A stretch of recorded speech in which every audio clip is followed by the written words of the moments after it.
मौनी अमावस्या पर कुंभ में स्नान करना है तो क्या रास्ता है, किस रास्ते आप आएंगे स्नान करने के लिए, वो रास्ते मैं आपको बताने वाला हूँ। जो प्रयागराज है उसके अंदर आने के जो दाखिल होने के रास्ते, 4 तरफ के रास्ते हैं, उन चारों रास्तों के बारे में मैं आपको बताऊंगा। पहले आप भीड़ देख लीजिए एक बार। ये मौनी अमावस्या के स्नान से पहले की भीड़ है और बीच में पुलिस के दल दिख रहे होंगे। ये वो रोड है जिसको पुलिस ने थोड़ा पार्शियली रूप से रोक रखा है, ये अखाड़ा मार्ग है, इस वजह से यहाँ थोड़ी आपको कम भीड़ लग रही होगी, लेकिन वैसे पूरे मेले में बहुत ज्यादा भीड़ है। बहुत हर रोड पे बहुत ज्यादा श्रद्धालु आए हुए हैं, उनको स्नान करना है और उनको संगम जाने का उनका मन है। लेकिन मैं आपको एक सलाह दूंगा, आप जिस रास्ते से आए उस रास्ते पर ही जो घाट नजदीक पड़े उस घाट पे स्नान कीजिए, संगम आने की हड़बड़ी मत कीजिएगा। वजह बताता हूँ, 4 रास्ते हैं प्रयागराज में आने के। पहला रास्ता, अगर आप दिल्ली से कानपुर की तरफ से आ रहे हैं तो सड़क मार्ग से अगर उधर से आते हैं तो पहले ही पार्किंग में रोक दिया जाएगा। सुबेदारगंज के पास में, नवाबगंज के पास में कई सारी पार्किंग है, उधर आपको रोका जाएगा। अगर ट्रेन से, मैं पहले स्टेशन के बारे में क्लियर कर देता हूँ। 4 स्टेशन है, मेन 4 बड़े स्टेशन, 5 बड़े स्टेशन है। पहला प्रयागराज जंक्शन, जहां से ट्रेनें आएंगी, दिल्ली के रास्ते जो ट्रेनें आएंगी वो उस जगह पे आती है। ज्यादा बड़ा स्टेशन है, सबसे बड़ा स्टेशन है, वहां भीड़ होती है। वहां पे अगर आप ट्रेन से उतरते हैं तो आपको कम से कम 8-10 किलोमीटर पैदल चलना पड़ेगा संगम स्नान के लिए।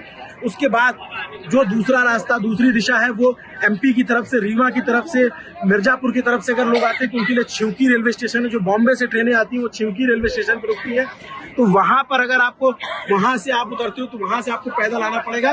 संगम स्नान की जिद मत कीजिएगा, कोशिश कीजिएगा कि बाकी जो घाट नजदीकी हैं उन पर आप स्नान कर लीजिएगा। बहुत सारे श्रद्धालु यहाँ आए हुए हैं, मौनी अमावस्या पे और ज्यादा भीड़ होने वाली है। अगर छिवकी से आप संगम की तरफ आना चाहते हैं तब भी 8 से 10 किलोमीटर आपको पैदल चलना पड़ेगा। एक दूसरा स्टेशन हो गया। बनारस की तरफ से जो स्टेशन है, जो ट्रेन है वो आएगी, वो ट्रेन आपको रोकेगी झूसी स्टेशन से। झूसी से गंगा जी का घाट बहुत नजदीक है, वहां पे आप स्नान कर सकते हैं। लेकिन झूसी से अगर आपको संगम जाना है तो फिर जो है आपको 8-10 किलोमीटर वहां से भी पैदल चलना पड़ेगा। मोहन इधर थोड़ा आ जाइए, इधर भीड़ बहुत ज्यादा है। इसके अलावा जो ट्रेनें लखनऊ तरफ से आएंगी वो प्रयाग जंक्शन, प्रयाग स्टेशन है, वो प्रयागराज नहीं है, प्रयाग स्टेशन है, वहां आती है।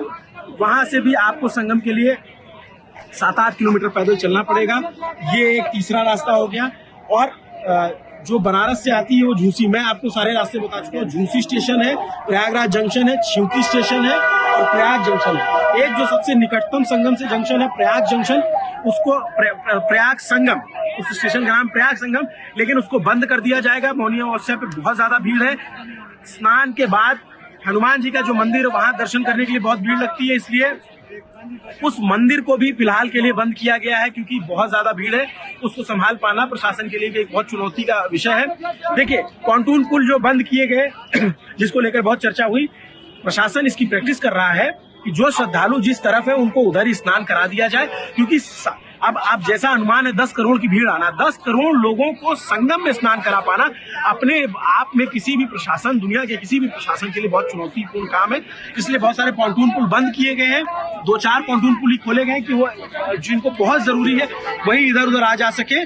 वरना कोशिश ये है कि अगर कोई अरैल की तरफ है तो उसको उधर ही स्नान कराया जाए, झूसी की तरफ है तो उसको उधर ही स्नान कराया जाए, फाफा मऊ की तरफ है उसको उधर ही स्नान कराया जाए।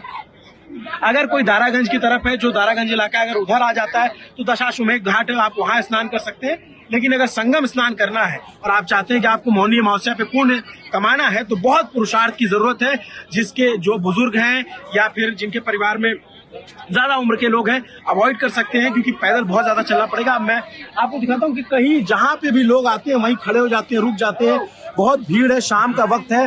और आप देखेंगे कि ये पूरा अखाड़ा मार्ग वो एकदम से भरा हुआ है। रात के वक्त अखाड़े जो इधर मोहन दिखाएंगे, इधर जूना अखाड़ा है। सारे अखाड़ों का जो स्नान, जो शाही स्नान या जिसको अब अमृत स्नान, राष्ट्रीय स्नान कहा जा रहा है, उसके लिए जब नागा साधु निकलेंगे, तमाम लोग निकलेंगे, वो यही रास्ता होगा। इसी रास्ते वो जाएंगे। तो कोशिश कीजिए कि जिस घाट पे आ रहे हैं उसी घाट पे स्नान कर लें। गाड़ियों का रास्ता भी इसी तरीके से है। जो गाड़ियां प्रयाग कानपुर की तरफ से आएंगी उसको स्टेशन से पहले सुबेदारगंज की तरफ में रोका जाएगा और तमाम जगहों पे रोका जाएगा। जो लखनऊ से आएंगे उन्हें फाफा मऊ के पास रोका जाएगा, जो बनारस तरफ से आएंगे उनको झूसी के पहले रोका जाएगा, जो इधर साइड से जो यमुना जी के उस तरफ से रास्ता, जो रीवा से, जो एमपी से लोग आएंगे, जो बनारस की ट्रेनें आती हैं, उधर से अगर कोई गाड़ी से आता है तो उसको नैनी की उस तरफ रोका जाएगा। तो चलना बहुत पड़ेगा, इसमें कोई दुराय नहीं है। कोई भी ये बात ऐसा नहीं कहूंगा कि आपको नहीं चलना पड़ेगा। और वीआईपी मूवमेंट तो बिल्कुल अभी रोक दिया गया है, नहीं होगा वीआईपी मूवमेंट। आप देखेंगे बहुत सारे श्रद्धालु, देखिए सर पे कोई गठरी लिए हुए, कोई कुछ लिए हुए, और वो चले जा रहे हैं। ये अमावस्या का मेला जो कहते हैं, एक बहुत मशहूर कविता है कैलाश गौतम जी की, उस कविता के साथ मैं वीडियो खत्म करता हूँ। और उस वीडियो में इसलिए उसमें कहा है कि कांधे पे झोरा, कपारी पे बोरा, एहू हाथे झोरा ओहू हाथे बोरा। ये मतलब आपको संगम का जो प्रयाग का दृश्य है वो दिखता है उसमें। अमावस्या का मेला करके जो कविता है उसको आप पढ़ सकते हैं। अभी फिलहाल की स्थिति ये है, जब हम रिकॉर्ड कर रहे हैं, तारीख 28 जनवरी शाम के तकरीबन 6 बजे, और मेले में खचाखच भीड़ है।